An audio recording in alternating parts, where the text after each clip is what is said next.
Welcome, everybody. Nice to see you all. I'm Melissa, if we haven't met before. Anybody new here for the first time? Okay, welcome. You've practiced meditation before? Yeah, okay, great. You have too? Okay.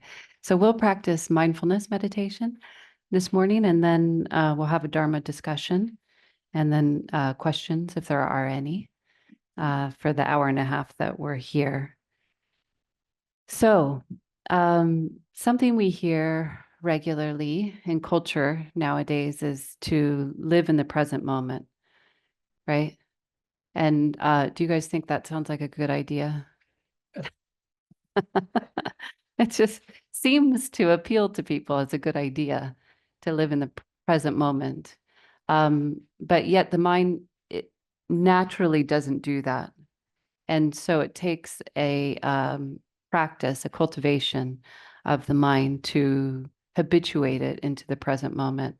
Even for fully enlightened beings, they say they have to make an intention and an energy to be present. When we practice the mindfulness as we know it, comes from a sutta called the Four Foundations of Mindfulness, which lays out for us very clearly what experience is in the present moment, because it can be easily confused with our thoughts about the present moment.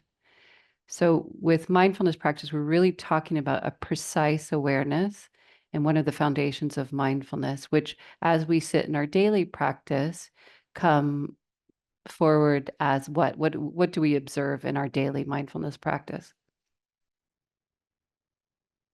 What object? What are we observing? What's the observation? The breath, exactly.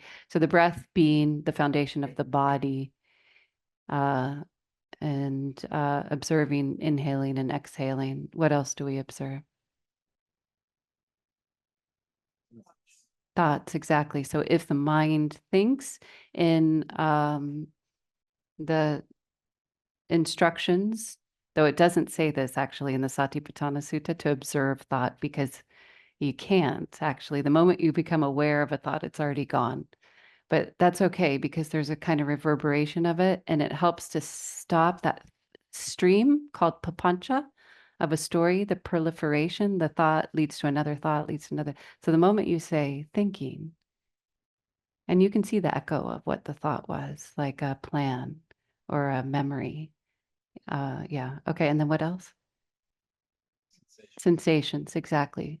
So feelings in the body will arise, itching or tingling or heat or coolness. All of those things are happening experientially.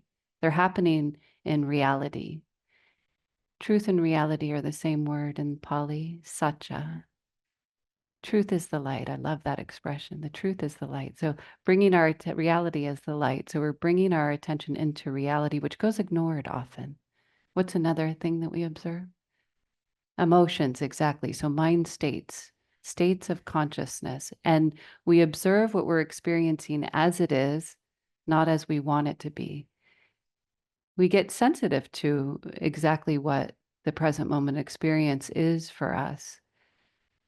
As we live normally in our life, we could be having a feeling and not really know it. Be driven by, if we do have a mind state, it is driving our intentions. And so things go unnamed, or we try to oppress our feelings, or we try to push certain things away, or we try to hide our feelings from ourselves, from others. And so with mindfulness, it's like this moment to name, this is the state of consciousness that is here right now, a pleasant one or an unpleasant one, whatever it is, we get to know all of those mind states on an intimate level. So it sounds kind of technical, but once you learn the foundations, what you see is that is what we can experience in the present moment.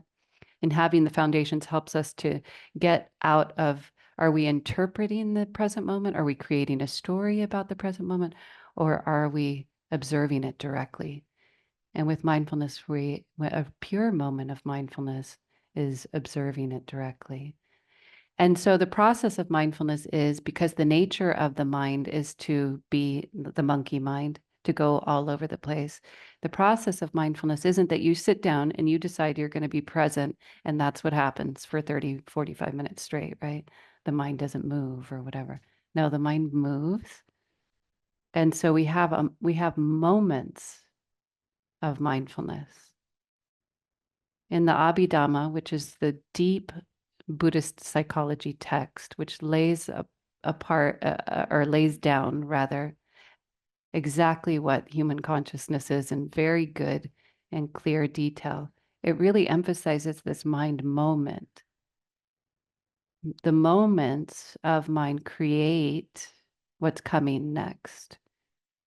The Buddha really talked about as the effort for our practice to create wholesomeness in the mind. And mindfulness itself is considered a very strong, wholesome, we'll talk about that in the talk, mind state, containing within it awareness, this mind state that you cannot have too much of. You cannot be too aware. And you can only be aware one moment at a time. And the awareness is healing.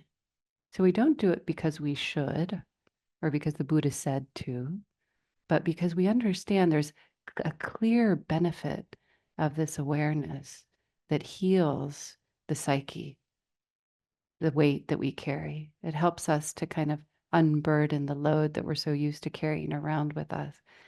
So think of this awareness in its purest form as very healing.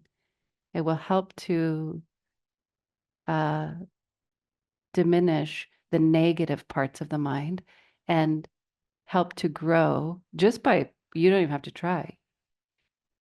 It will help to grow the wholesome parts of mind.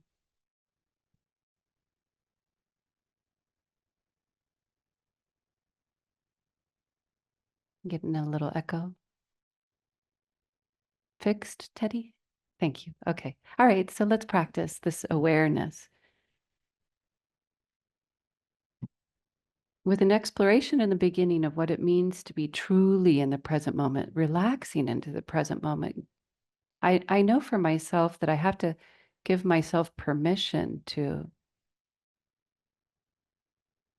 only be here now.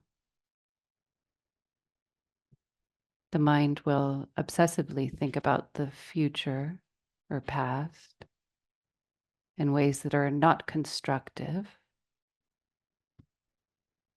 So I have to tell myself, you don't have to do that.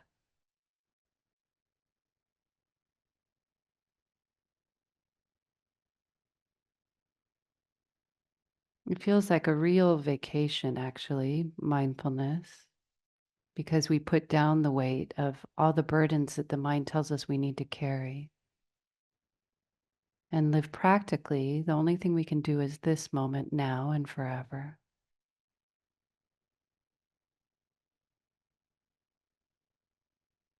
Even when we make plans, we do so in the present moment. But our intention for our meditation period is we don't need to make plans right now.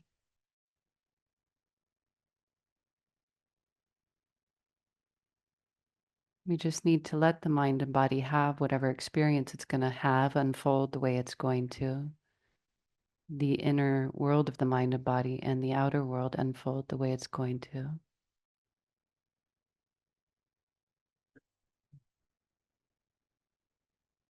And observe.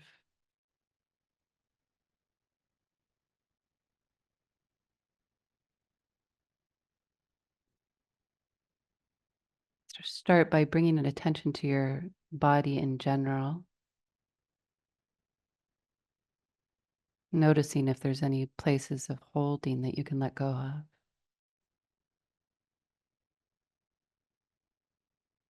Allow the shoulders to relax.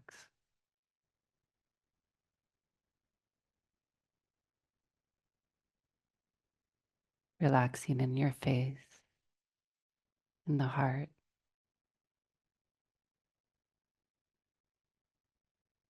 in the pit of your stomach.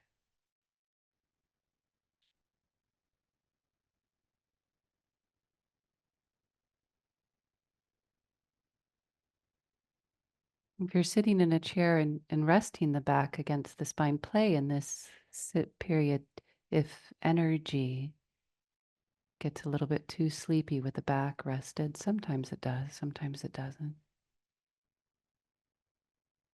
And if it does, just pull the back away from the chair, lengthen your spine.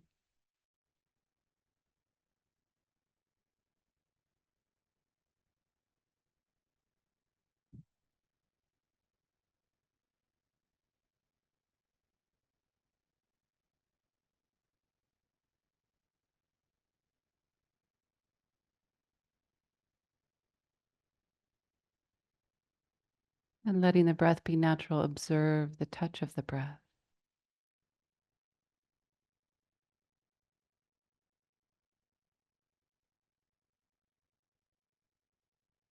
Watching the breath from the beginning through the middle to the end. Noting, inhaling quietly in the mind as you breathe in. Exhaling as you breathe out.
Not resisting or oppressing what arises, not clinging to anything.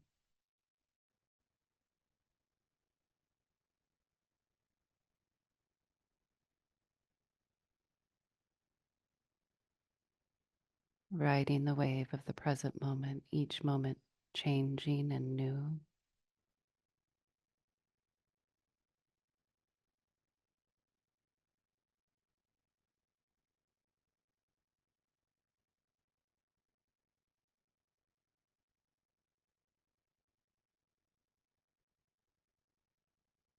When the mind wanders, just noticing without judgment, wandering,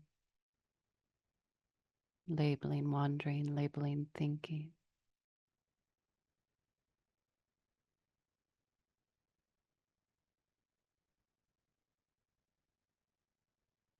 And then come back to the breath, inhaling, exhaling.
Bringing your awareness to the touch of your hands,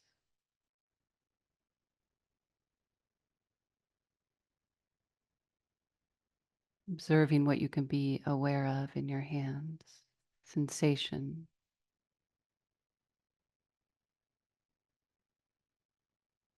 warmth or coolness, hardness or softness,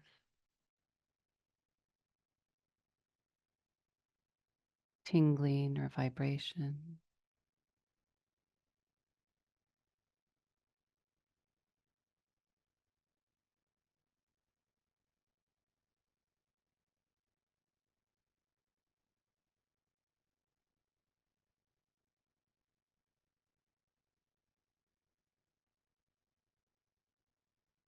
And anytime sensation arises, it takes your attention, simply observe it, itching sensations, tightness, tension.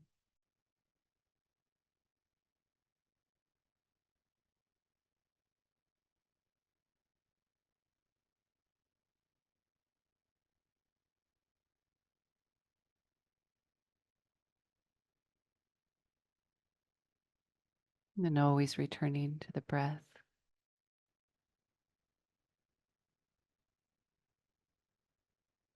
inhaling, exhaling.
Being aware of our direct sensory experience, like sounds,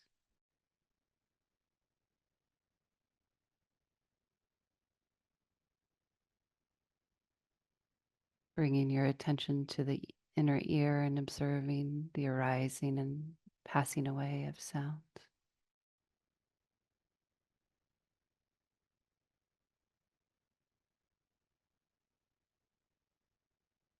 We hear a car passing rather than car and imagining what the car is, just what does it sound like?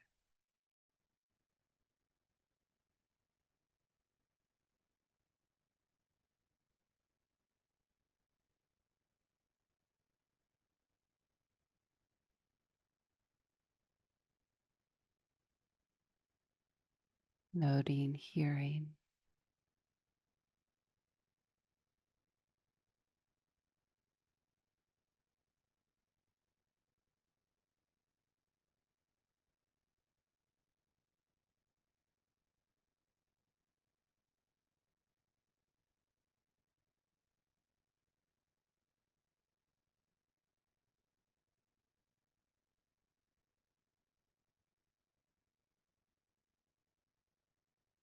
And then again, returning to the breath,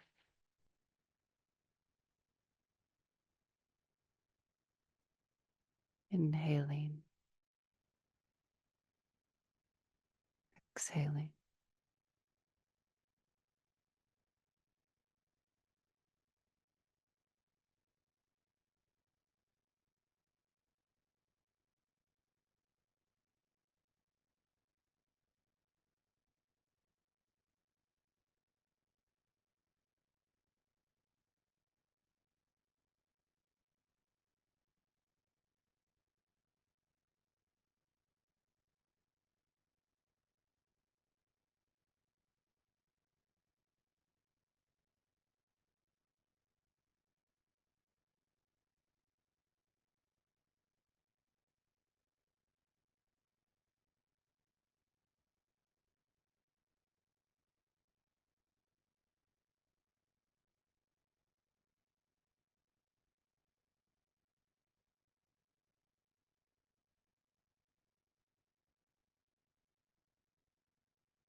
Noticing your state of mind right now with acceptance, without judgment. However you feel could not be otherwise, conditioned from many moments of the past. Naming the mind state.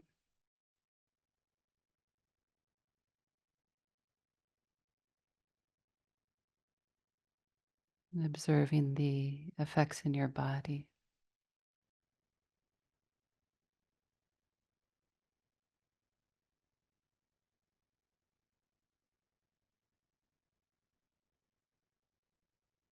And then come back to the breath.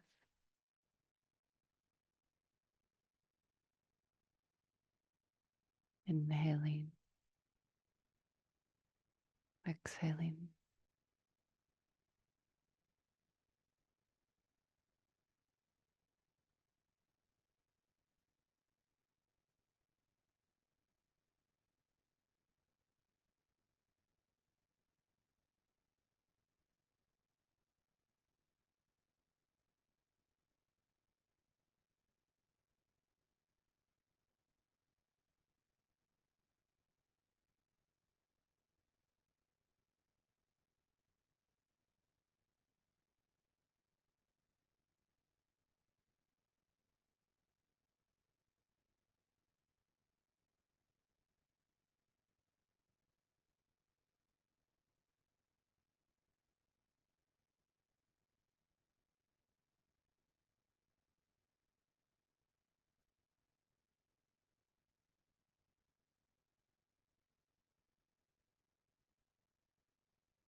Okay, so continuing on with this theme of living in the present moment. I read a sutta this week um, that I loved. A, a deva, which is a celestial being in Buddhist cosmology, came down to visit the Buddha and asked him, dwelling in the wilderness, peaceful, of pure life, eating one meal a day, how do they shine so radiant? And the Buddha said, They do not sorrow for the past, nor do they long for the future, sustained by the present moment. Thus they shine so radiant. And then in another sutta, where the Buddha emphasized this present moment, of course, the Satipatthana Sutta, which I referenced, which is really instructional for how to um, get ourselves to, how to practice being in the present moment. The past should not be chased, the future not desired. What is past is gone, what is yet to come is not reached. In every moment, see clearly what arises. So,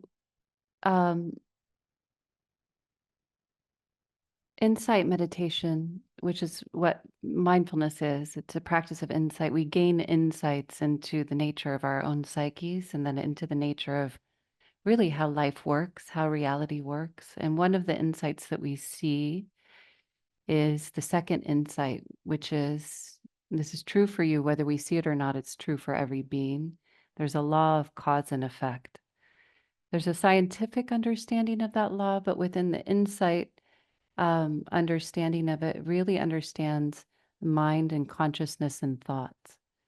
So, insight meditation is the study of consciousness, and everybody's talking about consciousness these days, which I'm glad. And quantum physics has interesting things to say that line up with what the Buddha has always said about consciousness. But scientists can't study or measure or read consciousness, there's no tool for it, right? There's no microscope that you can look under and see consciousness, not in any way, not in any form, not mine, not your own, not somebody else's. They can read brain activity and talk to neurologists. They really know next to nothing about what the brain is. There's things they know that are helpful, really, really helpful. But there's still this great mystery of brain and what it is and what its function. So the way to study one's own consciousness, as Matthieu Ricard says, is in the first person, only in the first person. Our own, one's own. So we know we're conscious because we can sit down and see, and look in and see that, right? You have a multitude of thoughts that go through your head in any moment, and a scientist can never see that. A doctor can never see that. It's not even possible. And you're not even able to share what each thought is because it happens so very quickly. So the insight of cause and effect sees that on the level of thoughts and mind states and the body in the direct experience, like we just observed. So thoughts affect the body, affect external reality also. Mind states affect the body, affect external reality also. And the body affects the mind. And so this is the insight of nama of cause and effect. And it's happening all the time. It's happening in every moment of our life. And it has within it an ethical component, a moral component, cause and effect. The Buddha laid it down in the Kusala Sutta. Kusala is translated as wholesome. It's not a great translation of this word. I talk about it frequently, but it is such an emphasis and core of spiritual practice that it's important to understand what it means to be wholesome. It doesn't mean apple pie or, like purity from the outside. What it really means is benefit from the inside of your own experience, mind states that are beneficial, mind states that are destructive. Constructive and destructive is another way the Dalai Lama will reference this frequently. Positive and negative, not perfectly said. So the law of cause and effect says if you cultivate the wholesome mind states, if you think, act, or speak from a wholesome mind state, then happiness follows. It leads to constructiveness. It leads to harmony, to well-being, to happiness, to peace. And when you act from destructive states, and it will lawfully and necessarily lead to suffering, when you really understand that, it relieves you of feeling like you have to teach everybody else how to, Of course, in a society, we have to hold people accountable and responsible for anything that they've done. But when you really see inside your own heart the way that when we harm others, it really hurts us. then you know that person's going to experience that. I always have a great deal of empathy and sympathy for somebody that has done a terrible harm in the world. Like I could have done that. I know that, murdered somebody or something like that. I always just feel terrible for that person because I know they will suffer the consequences of that. And the pain comes from that. It's lawful. It comes with it. So for ourselves, which our spiritual practice is minding our own business, which is so wonderful because it's the business that we can really um, have control over. What we can do something about is what are the seeds that we are planting, always asking ourselves that and always living by that. And mindfulness helps us to really see that. Am I acting from a helpful place or from a destructive place? So this staying in the present moment, which, like I said, this mindfulness is in itself a wholesome action. My teacher just told me something. He just said it in a way. Somebody told me that after I shared this with them, they're like, "Yeah, you've said that before." I'm like, "Okay, but I've heard it in a kind of a different way because it kind of shattered my mind that when the mind is aware, then the destructive mind states are not there in that moment. They don't exist. I kind of thought of them as co-arising, existing together. But in this cultivation of the positive mind states at the path upward, the habituation of the mind to that which will be beneficial for us, the moment the mind is aware, say you feel anger, and the moment the mind is aware that it's anger, anger isn't coexisting with it. That kind of blew my mind. But it doesn't feel like it. We have the echoes of the anger, and again, the mind is going back and forth. So you'll still have the kind of residual painful experience of what anger is there. But we start to tune in more. This awareness is called a guard, a guardian of the heart, of the psyche, because being born in the human realm means that we have negativity that's being thrown at us internally. Do you feel that? Your own inner world goes negative. You wake up at 3 in the morning and like suddenly you're terrorized by something. Why? It's not you. We call it us. But there is a force. They call it Mara in the Buddhist tradition. And even in the tradition of the desert fathers, they thought of that as demons visiting your mind, which I love. I love that. Great. Seems like that to me. Why are you antagonizing me? I'm trying to sleep here. Everything's fine. Super comfortable bed, quiet, crickets, and the mind can go off into whatever it does in those moments. Wake up in the morning, you can suddenly feel worry or terror or fear. Or why does the mind feel jealousy? What purpose is jealousy for? I can think of one thing that it does: cause pain and suffering, right? So it has no purpose. Has no, but yet the mind will do it. That's not you. It's not your mind. It's a visitor. The Buddha said your heart mind is naturally luminous, and you should identify with that, your own heart as naturally luminous, clear, and everything else is a visitor, and everything is a visitor. But the mind, there's an aspect of the mind that hardens around in the belief of identity. I am that jealous person. Why do I worry? Why does my mind wander? I am a wandering mind person. No, it's just habituated. And so the training of our attention is all habits. All we are is habits. And meditation practice is exactly for cultivating good mental habits and gaining the tools to be able to, okay, the mind wakes up, it wakes you up and terrorizes you in the middle of the night. You have a tool that will dissipate those kind of monsters that visit us in our dreams. The Buddha would say, Mara, I see you. And Mara would vanish. When mindfulness gets strong, that's how it happens. Those negative forces of the mind, they don't have this control over us anymore. Just in this half hour of sitting, we cultivated that. You wanted to get up and you didn't. You wanted to, do whatever and you didn't. These impulses that arise and you don't, and you sit with it. They talk about how mindfulness gets stronger. And that is the way of strengthening mindfulness. Mindfulness meaning awareness. The Desert Fathers called it nepsis, which means watchfulness, a guard of the heart. A guard of the heart because we live in a realm where something is possessing our minds to bring pain in a way that we don't need, that isn't helpful. So when we live in the present moment, which our mind will never let us do, then a huge psychic burden gets released. This feeling is freedom, liberation, free, lightness. Lightness of all you have to do. You don't have to put all the weight and pressure of yourself of solving all the problems of other people, solving all the behavior of other people, solving every future moment of your life or every past moment of your life. All you can do is plant a seed now, brick by brick and step by step. Whatever you plant now will grow. It can't not. It's the law of the universe. So the Buddha gave us 5 spiritual faculties. These are just mental, psychological things that we all have. The Buddha talked about it. They aren't Buddhist. They aren't based in belief.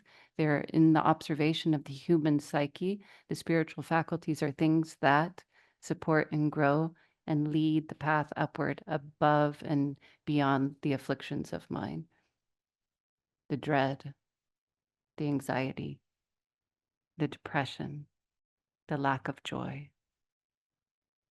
And those are concentration, energy, faith, wisdom, and mindfulness. We practice all of them at any moment, and all of them take us clearly towards any goal we have in life. You have to focus on a goal. You have to apply energy. You have to a life goal to bring it into being, right? You have to have faith, trust, and confidence in yourself and your ability to do it, and in the goal itself as one that is worthy. Strengthening that in your spiritual practice strengthens it in your life, makes your ability to work in life, become successful in life, also better, easier. And then applied to our spiritual practice. And so we're studying them. And the thing that we can't do too much of, the others can go out of balance. We can be too concentrated. We can apply too much energy, have too much effort. You can't be too aware. Can't be in the present moment too much. So there are things that are preventing us from being in the present moment. They're called the 5 hindrances. Have you heard of the 5 hindrances in your meditation practice? They are those things that knock you off of the practice, and they are true for life also. They knock you off of the path of whatever your intention is to do. You guys know what they are? Somebody want to name one? Doubt is one, exactly. Doubting oneself on the path. The mind starts to go into, stories and is no longer in the present moment. Speculate, wonder, doubt, I can't, stories, not in the present moment. Yeah. Restlessness is another one. Yeah. I'm going to talk about restlessness, so I'll pause on that. What were you going to say, Bernard? Sloth or torpor. The opposite of energy, huh? It's a sleepiness that actually is more rooted in laziness. It can be subtle, and it has various ways of arising in our mind. Sleepy to like a hardening of the mind to, many things. Energy, when it's present, is very joyful. It's bright. It brightens up the mind. Sloth and torpor is the opposite. It kind of makes the mind heavy and unclear. Yeah. And it arises because we feed it. It's very subtle, but these states of consciousness arise because they're fed with thoughts. Our thoughts are feeding them. So to counter them, we need mindfulness. Desire is another one, craving. And then anger is the other one. So these are the hindrances that push us off the path of being aware in the present moment. But I want to talk about worry. It's a persistent one, restlessness rather. It manifests as worry, as remorse, and just the feeling of agitation or restlessness. It's not uplifted or uprooted from consciousness until 3rd stage of enlightenment. So I still experience restlessness and worry.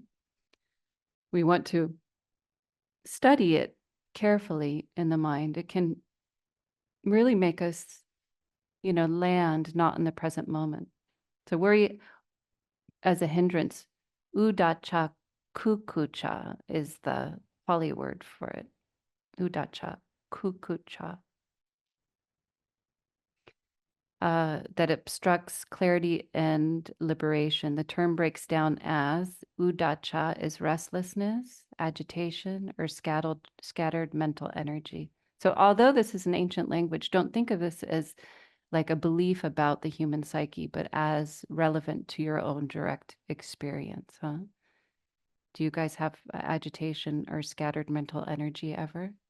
So you know this experience. The Pali word is whatever it is, udacha. They had it back then, 25 years ago, same. And then kukucha, worry, remorse, or brooding over past actions or future uncertainties, often translated as regret or anxiety. Does anybody here feel those ever? Familiar? Mental terrain. Yeah. I ask that question a lot because we experience it and we only experience our own mind. So we think, well, that's me. I do that all the time. But you don't understand that's everybody. This is universal. This is human consciousness that we're talking about. And if we didn't have these things, we would not come here. You don't need to meditate if you don't have any of these. You don't need to. You'd have a naturally luminous and bright heart. But what prevents the luminosity and brightness of our heart is is what's going on in the mind. So in the Nivarana Sutta, the Buddha compares the hindrances to impurity in gold, preventing the mind from being malleable, wieldy, radiant, and properly concentrated. So again, it goes back to the mind is naturally luminous. And some traditions, they might call it the Buddha nature of the mind, but it is because of the visitors. And they're just clouds that come, huh? The clouds of consciousness that come that make it heavy life.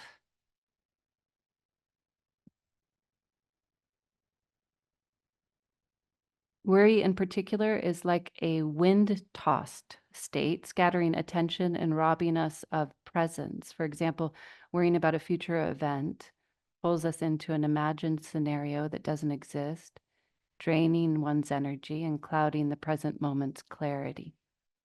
The Abhidhamma, the analytical framework of the Theravada Buddhism, provides a precise explanation of why mindfulness and hindrances like anger or dosa, restlessness and worry, cannot exist in the mind at the same time.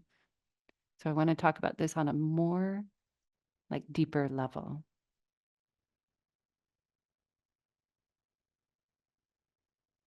So the Abhidhamma categorizes mental states as cettas and mental factors as cetasikas. And they arise in discrete, as I said, moment to moment experience. The moment of consciousness, ceta, is accompanied by specific mental factors, cetasika, that define its quality. Mindfulness, a wholesome factor, is part of the beautiful or wholesome states that arise in wholesome consciousness. And worry as an unwholesome factor. So the moment the attention is aware, again, we aren't then feeding that mind state of worry. And you can bring your awareness to anything. It doesn't have to be to the worry. It could just be like you see the mind worrying. And part of us, the reason why we do it is because we trust it. It arises for me with my son a lot. It has been diminished in my life. I used to be a real worrier. And through mindfulness, it has diminished in my life because I saw that it is not a helpful or useful thing. But still, even little subtle ways of like, oh, I have to think about this. Oh, I have to plan about this, where the mind is always just thinking about the future, thinking about the future. Or some people, it's the past. Oh, I didn't do that in my past, or this in my past was undone, or this and this and this. Those subtle ways of pushing us future and past. Are you more future or past oriented? Anyone here? Sometimes it has to do with your age. I was always very future oriented. I'm getting older. Now the past is coming to my mind a little bit more. Yeah. So future and past. These ideas, we could just observe them. If they don't bring pain, then it's okay, but they often do. The worry about the future is just this bit of a stress that you carry and you rethink about, and you too much to a degree. We need mindfulness. We need wisdom. but we don't need the worry, the stress. Worry, when it arises, is going to imagine terrible things happening and then trying to avoid it. And we live our life as if those things have happened. It's persistent, it's constant. But what we can do is a moment of mindfulness, get a relief. I say this a lot, but I'll ask it in this room again. After meditating, do you feel a change in your consciousness, i.e., better? And a good, a positive benefit. Okay, the precise reason is because you have not been feeding things like worry in the mind for that period. So you can see in just that half-hour period, 20-minute period, whatever it is, the clarity that can come. And then that can happen on deeper and deeper levels when people go into retreats. Then that's when they start to beam and become radiant, as this Deva asked the Buddha. And it's a byproduct. It just shows up on your skin. I was just on a retreat with some people, and everybody there was glowing. They just glow. And I look in the mirror and my skin will start to glow too, this radiance that comes. I don't know. It's an effect of the cause that we put in our mind from being in the present moment. So we have to be compassionate with ourselves because we carry a very heavy burden and we're very hard on ourselves. This living in the present moment isn't another should task, but it is just in a very practical way, something that leads to a lightness of heart, well-being, and a greater quality of life. It helps you to release the mental burdens that you don't realize you're holding on to. It helps you to change those patterns. We are all, no matter how old we are, malleable and changeable. If we decide right now to consistently use consistency, use energy, use concentration and focus to change our mind states, then they will change for the better. They can and they will. Mindfulness is luminosity, shining a light on the heart so that we can see this very clearly. We come with humility to see that the mind is really full of afflictive states. Human consciousness is really full. We go on believing stories for years and years and years sometimes, and then we see that it's unnerving. The path of awakening is unnerving. It's scary. We let go of old patterns. We want to cling to those patterns because they're familiar. That familiarity will make us go back and hold on to even things that are hurting us. It's hard to let go. I have a dear friend who makes a lot of money and she spends a lot more. I had an accountant tell me one time, actually, that this is an area of life that a lot of people like to not look at. Money, technology and money. She said there are two areas of life people like to avoid. And it's very funny because money is great if you stop avoiding it because it's just math, it's just numbers. It's very practical. And so I keep saying to her, let me do your books. I want to do your books. Let me lay it out for it. And she has this resistance to it. The resistance to looking at it is so fascinating and so relatable to me because I know that that's what all of our hearts do. We get resist to look at a habit because we're afraid of. And that fear that prevents us from doing that is always a lie. It's always so much better to know and to be aware and to awaken, to see a pattern. There's nothing dangerous about it the mind would fear. So the Buddha called that appamada, to be consciously aware of everything that we're doing in our life, to bring consciousness to every aspect of our life. When we practice with mindfulness, it translates to our finances. It translates to what we're eating. It translates to who we're affiliating with. It translates to everything so that we start moving in ways that are much more supportive towards well-being and happiness and clarity and peace. And being honest with the things that we're addicted to in life, that we run to for a refuge that may be hurting us in some ways, whether it's people we're hanging out or activities that we do, or, just subtle doom scrolling or whatever. These activities, when we're conscious of it, we see what the mind is doing. It's seeking comfort and it's finding none in this activity. And all we need is awareness, and then the mind gets real. And that reality is that this isn't doing anything for me. So let me line up my heart with things that are wholesome, sustaining. Is there anything? No, that's all I'll share for this. Okay, thank you for your practice today. We'll open it up for a share or question, and then we'll close with metta.